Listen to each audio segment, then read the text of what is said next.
마이클 샌델의 정의론을 바탕으로 한 재미있는 썰을 들려드리겠습니다. 이야기는 평범한 한 고등학교 수업에서 시작됩니다. 이 수업은 윤리와 사상으로 선생님은 그날 학생들에게 아주 특별한 수업을 준비해 두었습니다. 수업은 평범하게 시작되었습니다. 선생님은 칠판의 정의란 무엇인가? 라는 질문을 크게 적었습니다. 그리고는 마이클 샌델이 정의론을 설명하기 시작했습니다. 공리주의에서 시작해 자유지상주의를 거쳐 칸트주의까지 다루었고 마지막으로 공동체주의를 소개했습니다. 그 순간 교실 문이 열리며 학교의 인기짱인 재민, 이 두 팔을 걷어붙이며 조금 늦게 들어왔습니다. 선생님, 정의는요? 그냥 내가 이기는 거라고 생각합니다. 재민이 건들거리며 말했습니다. 학생들은 일제히 웃음을 터뜨렸지만 선생님은 잠시 침묵하다가 고개를 끄덕였습니다. 좋아, 그러면 오늘은 재미있는 실험을 해보자. 정의가 무엇인지 우리 모두 함께 정의를 찾아보자. 선생님은 다시 교탁으로 돌아와 실험 준비물을 꺼냈습니다. 그것은 바로 마피아 게임이었습니다. 학생들은 기대에 찬 표정으로 각자 역할 카드를 받았습니다. 게임은 시작되었습니다. 첫날 밤, 마피아들은 눈을 뜨고 아무도 모르게 자신들의 첫 희생자를 선택했습니다. 아침이 밝고 학생들은 회의를 시작했습니다. 누가 마피아인지 밝혀내야 하는 순간, 재민이 제일 먼저 입을 열었습니다. 정의롭게 한번 가볼까? 난 수민, 이가 수상하다고 생각해. 그는 싱긋 웃으며 말했습니다. 그때 개인 내의 경찰 역할을 맡은 수민은 억울한 표정으로 해명을 시작했지만 재민과 그의 친구들은 이미 입을 다물 생각이 없었습니다. 회의가 끝나고 투표 결과 수민이 지목되었습니다. 교수님은 웃으며 말했습니다. 좋아, 그러면 한번 보자. 수민, 내 역할이 뭐였지? 수민은 심드렁한 표정으로 카드 뒷면을 모두에게 보여주었습니다.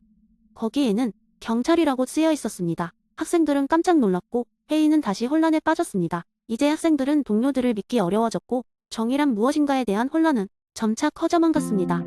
다시 밤이 지나고 아침이 밝았습니다. 이제 누구도 쉽게 확신할 수 없었고 학생들은 서로 의심의 눈초리를 보냈습니다. 그러나 곧 한 학생이 손을 들었습니다. 우리가 정말로 정의롭게 이 게임을 하고 싶다면 개인의 이익이나 친분을 떠나 객관적으로 생각해야 하지 않을까요? 선생님은 만족스러운 미소로 바라보며 말했다. 맞아, 정의란 결국 우리가 공동체로서 어떻게 서로의 이익과 권리를 지킬 수 있을까를 고민하는 과정이야. 때로는 개인의 주장이 아닌 공동체 의견회를 통해 더 나은 판단을 내릴 수 있지. 그날 수업은 단순한 게임이 아닌 서로의 의견을 존중하고 협력하는 법을 배우는 의미 있는 시간이 되었습니다. 학생들은 정의라는 것이 얼마나 복잡하고 다양한지를 몸소 체험하였으며 이제 조금 더 성숙한 시민으로 성장해 나가기를 결심했습니다. 그 후 수업이 끝난 뒤 재민은 조용히 수민에게 다가가 말했다. 수민아, 미안. 내가 너한테 잘못했어. 수민은 씩 웃으며 괜찮아. 우리가 함께 정의를 배운 거잖아. 라고 대답했습니다. 결국 정의란 서로를 이해하고 협력하는 과정에서 피어나는 꽃일지도 모른다는 깨달음을 얻으며 학생들은 다시금 서로에게 고개를 끄덕였습니다. 두 번째 이야기. 옛날 어느 작은 마을에 제레미라는 이름의 철학자가 살고 있었습니다. 사람들이 그를 부르는 다른 이름은 바로 최대 행복의 전도사였죠. 그는 매일 아침 장터에 나와 마을 사람들에게 행복의 비밀에 대해 이야기하곤 했습니다. 그의 철학은 단순했습니다. 최대 다수의 최대 행복이라는 그의 이론처럼 그는 항상 사람들에게 서로의 행복을 증진시키고 고통을 줄이는 이야기를 들려주었습니다. 어느 날 마을에 큰 축제가 열리기로 예정되어 있었습니다. 하지만 축제가 열리기 이틀 전 마을 우물에 독소가 퍼져 사람들이 누구 하나 물을 마실 수 없는 상황이 된 것이었습니다. 물이 부족하면 축제는커녕 기본적인 생활조차 힘들어질 상황이었죠. 마을 사람들은 걱정에 빠졌습니다. 어떻게 해야 이 문제를 해결할 수 있을지 몰라 모두 좌절하고 있었습니다. 이때 제레미가 나섰습니다. 그는 마을 사람들이 모인 장터 한가운데로 걸어나가 말했습니다. 친구들, 우리가 최대 다수의 최대 행복을 위해 무엇을 할 수 있는지 생각해봅시다. 사람들은 제레미의 말을 주목하기 시작했습니다.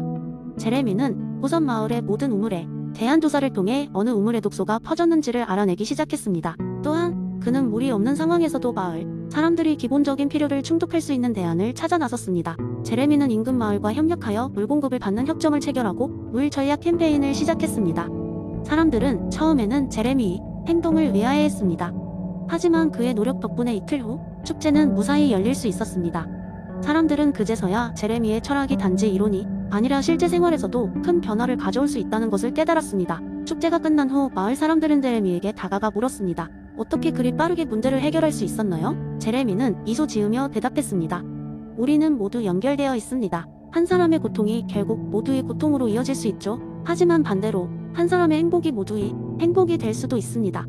중요한 것은 우리 모두가 함께 그 목표를 위해 노력하는 것입니다. 그날 이후로 마을 사람들은 제레미의 철학을 자신의 생활에서도 실천하기 시작했습니다. 서로 돕고 배려하는 문화가 자리 잡으며 그 마을은 주변 마을 중 가장 행복한 마을로 거듭났습니다. 사람들은 마을이 겪은 위기가 단지 불행한 사건이 아닌 더 큰 행복을 위한 과정이었다는 것을 알게 되었습니다. 제레미는 더 이상 특별히 말할 필요가 없었습니다. 그의 철학은 이미 마을 사람들 사이에서 자연스럽게 스며들어 있었고, 사람들은 자연스럽게 최대 다수의 최대 행복을 추구하게 되었습니다. 그 마을은 지금도 여전히 그 철학 이원칙 아래 번영하고 있다고 합니다. 그리고 제레미의 이야기는 시간이 흘러도 그 마을에서는 여전히 가장 흥미로운 썰로 사람들 사이에서 전해지고 있습니다. 세 번째 이야기, 한 마을의 시간 여행자 소피아라는 별명을 가진 여성이 살고 있었습니다. 소피아는 과거와 미래를 자유롭게 오갈 수 있는 능력을 가진 것으로 알려져 있었지만, 실제로는 흉의 인과관계론을 응용한 아주 특별한 방법으로 사람들을 꿰뚫어 보는 기술을 가지고 있었습니다. 소피아는 매일 아침 그녀의 작은 카페에서 사람들과 차를 마시며 이야기를 나누곤 했습니다. 마을 사람들은 그녀에게서 흥미로운 이야기를 듣는 것을 좋아했습니다. 그녀는 사람들의 행동을 보고 그 다음에 일어날 사건들을 유추해내는 능력으로 사람들을 늘 놀라게 했습니다. 소피아는 이렇게 말하곤 했습니다. 나는 미래를 볼 수 있는 것이 아니라 과거와 현재를 통해 사람들이 무엇을 기대하고 어떻게 행동할지를 예측할 뿐이에요. 그리고 그것이 여러분들이 믿어야 하는 유일한 마법입니다. 어느 날 커피를 마시던 소피아에게 짓궂은 친구 마크가 다가와 물었습니다. 소피아, 너는 정말 미래를 볼 수 있단 말이야? 내일 날씨가 어떻게 될지 맞춰봐. 소피아는 빙그레 웃으며 대답했습니다. 마크, 내일 날씨를 맞출 필요는 없어. 나는 단지 어젯밤 바람 소리와 마을 사람들이 오늘 입고 나온 옷을 보고 있을 뿐이야. 오늘은 흐리고 바람이 불 것 같아. 그래서 내일은 비가 아마 올 거야. 마크는 어이없다는 듯 쳐다보며 말했다. 그게 뭐야? 그냥 날씨 예보잖아. 정말 특별하지 않네. 소피아는 고개를 끄덕이며 말했다. 맞아, 특별하지 않아. 사실 내 기술은 대부분 일반적인 통계와 관찰에서 출발한 것들이야.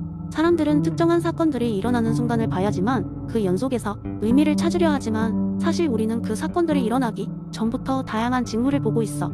그날 오후 마을에 소동이 벌어졌습니다. 이유인즉슨 마을 중심에 큰 나무 한 그루가 갑자기 쓰러졌기 때문이었습니다. 마을 사람들은 서로 다른 가설을 내세우며 이유를 찾고 있었습니다. 강한 바람 때문이야. 아니야, 나무가 오래되어 그랬을 거야. 그러나 소피아는 미소를 지으며 그들에게 다가갔습니다. 이건 시간의 흐름과 우리 기대가 만들어낸 결과일 뿐이야. 나무는 이미 오래전부터 약해졌고 나뭇잎의 색깔은 변하고 있었어. 우리는 그것을 볼 수 있었지만 우리의 기대는 그 자리에 그대로 두었지. 그리고 바람은 단지 촉매제였을 뿐이야. 사람들은 그녀의 말을 듣고 고개를 끄덕였습니다. 그녀의 이야기는 그저 날씨 예측 이상의 교훈을 다루고 있었습니다. 소피아는 그들의 관심을 끌기 위해 자신의 능력을 이용했지만 그 모든 것은 단지 그들에게 흉의 인과관계론을 재미있게 설명하기 위한 것이었습니다. 사람들은 비로소 이해했습니다. 우리의 사소한 예측이나 기대가 사실 매우 중요한 파트너라는 것을 말이죠. 그날 소피아는 마지막으로 말을 덧붙였습니다. 직접적인 인과를 보지 못한다고 해서 우리가 몰랐던 것은 아니에요. 중요한 것은 우리가 경험과 관찰을 통해 배우고 그것을 어떻게 사용하는가입니다. 소피아는 마을 사람들에게 비록 그들이 묻은 믿음과 기대가 명확한 논리로 이뤄진 것이 아니라 하더라도 그것이 현실을 이해하는 데 얼마나 중요한지 일깨워준 것이었습니다. 네 번째 이야기, 옛날 옛적 중세 마을의 한가운데 웅장한 성당이 서 있던 시절에 토마스라는 이름의 현자가 살고 있었습니다. 그는 철학과 신학의 깊은 바다를 항해하며 자연법의 이론을 연구하고 있었죠. 이 현자는 매주 일요일 마을 사람들이 성당에 모일 때마다 자신의 연구를 바탕으로 이야기를 들려주곤 했습니다. 어느 일요일 아침, 토마스는 평소와 다름없이 강단에 섰습니다. 그는 천천히 마을 사람들을 둘러보며 말을 시작했습니다. 여러분에게 재미있는 이야기를 하나 들려드리고자 합니다. 이는 자연법에 관한 이야기지만 아마도 여러분의 일상에 깊은 울림을 줄 것입니다. 사람들은 궁금해하며 그의 이야기에 귀를 기울였습니다. 한 번은 숲속 깊은 곳에 위치한 작은 동물 왕국이 있었답니다. 이 왕국에는 모든 생명체가 자연의 법칙에 따라 살아가고 있었지요. 사자는 포효하며 자신의 영역을 지키고 새들은 나무 사이를 날아다니며 먹이를 찾았어요. 모든 것이 조화로웠습니다. 하지만 어느 날 호기심 많은 작은 여우가 있었습니다. 이 여우는 자연의 법칙들이 왜 그렇게 되어 있는지 항상 궁금해하며 새들의 노래와 나비의 춤 속에 숨겨진 비밀을 알고 싶어 했답니다. 그래서 여우는 마법의 바위에 앉아 어느 날 밤 소원을 빌었지요. 모든 자연의 법칙을 아는 지혜를 주세요. 그날 밤, 여우는 꿈속에서 거대한 나무 앞에 서 있었습니다. 나무는 끝없이 하늘로 뻗어 있었고 가지는 온갖 세상의 지혜를 담고 있는 듯 했습니다. 나무는 낮고 깊은 목소리로 말했습니다. 작은 여우야, 너는 자연의 법칙을 알고 싶구나. 그것은 간단하면서도 복잡한 것이란다. 그 법칙은 서로의 조화 속에서 존재하고 모든 존재가 자신의 역할을 완수할 때 비로소 빛을 발하지. 여우는 자신의 역할이 무엇인지 고민했습니다. 그리고 깨어난 여우는 주변을 둘러보며 자신에게 주어진 오늘의 임무를 발견하기 시작했어요. 숲속에서 길을 잃은 새끼토끼를 도와주기도 하고 비가 올 때는 다른 동물들에게 피할 장소를 안내하기도 했지요. 여우는 자연의 법칙이란 결국 서로 돕고 서로의 자리를 존중하며 살아가는 것임을 깨닫게 되었습니다. 여우는 그 인식으로 인해 자신의 삶이 더욱 풍요로워졌고 자신의 이성으로 자연의 법칙을 이해하여 충실히 따르게 됐습니다. 토마스는 이야기를 마치며 마을 사람들을 바라보았습니다. 자연법은 그저 멀리 떨어진 철학이 아니라 우리 삶 속에서 발견할 수 있는 것들입니다. 우리는 이성을 통해 우리의 역할과 도리를 깨닫고 그에 따라 행동할 수 있습니다. 작은 여우처럼 우리도 우리 주변의 조화와 질서 속에서 우리의 자리를 찾아가야 할 것입니다. 마을 사람들은 이야기를 듣고 깊은 감명을 받았습니다. 그날 이후로 그들은 서로를 돕고 자신의 역할을 다하며 살아가기 시작했습니다. 토마스의 자연법에 관한 이야기는 단순한 설화가 아닌 그들 삶의 방향을 제시하는 지침이 되었습니다.